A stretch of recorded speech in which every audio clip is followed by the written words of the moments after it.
Wala. Dito? Pwede rin dito, kasi ka naman dito. Ikaw ka. Halimbawa, dito mo pa-park. Stop ka muna. Wala ba sa likod? Wala na. Papunta ka dito, gilid ka mo muna. Stop muna. Yan. Paunayan mo siya. Nakita, ito yung puta nito, sakyan mo, pagpantayin mo rin sa truck. Pagpas tayo ng konti o ano, pantay na. Nagpas tayo. O, atras ka ng konti. Atras ka. Yan na, okay na. Ayan. Ayan. O, sagad mo rin sa kanan. Kasi papupuntayin natin sa kanan eh. Sa atras ka. Okay. So nakita mo yung ilaw nung banda sa kanan, yun nandito sa bandaran. Kailangan makita mo siya naka-point yung katawan, yung side na sakyan mo doon, ha? Atras ka. Yan, sige pa. Yan, yung dulo na yun, ha? Kailangan makita mo dyan. Ayan. Yan, kita mo na. Tignan ko nga. Kung naka-point mo siya. Papasok mo dito yung ano mo, yung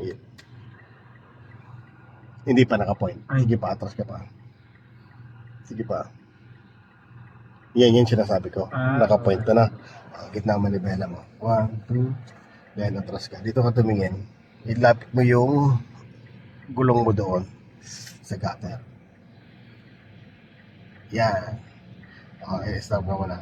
Ngayon, pwede mo nang itodo to. Kasi alam bakit? Kasi yung puwet na itong sasakyan, itong truck, lagpas na yung wiper mo. Hindi ka nasasabit yan. Pero, mas maganda yan, yung gulong mo, kita mo na lumalapit doon sa gutter. Kasi pag nakabig mo kagad at ang gulong mo hindi pa nakapasok, nakadikit doon konti, medyo lalapad dito. No? So kaya atras-atras mo yung konti. Ayan, pwede na yan. Atodo mo na. Hindi naman abutan natin yan. Ito safe na to. Hindi na to sasabi. Andyan ito din naman to sasabi. Okay. Stop. Kabigin mo dyan para di na kayo masyado manikit. Drive mo siya. Yan. Gagano ka. Kapumantay para di ka dumikit. At diba, stop.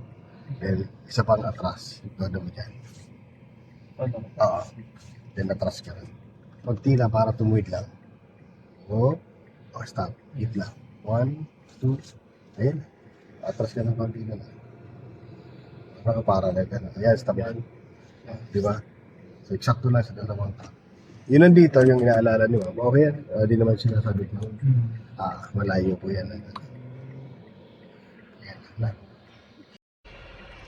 Hinigutan lang na siya. Para makita niyo yung ginawa niya. Sakto lang, sir. Sakto. Maganda? Yun. So, madali itong ipasok kasi Mirage lang yung hatchback. So, madali siyang ipasok na lang pagdating sa reverse. Sige, so lalabas tayo. Sa paglabas naman, ganito pag masikip, ganito yung gagawin mo. Hindi mo shuttle ka.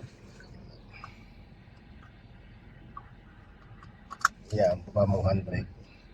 Ngayon, kahit itodo mo yan, dahil malapit ka, sasabit ka dyan. So, gagawin mo atras talaga. Gagawin mo sa reverse. Ngayon, hindi lang basta reverse kasi masikip itong area. Gawin mo todo manibela mo dito sa kanan. So, itong gulong na to, lalapit-lapit nito dito.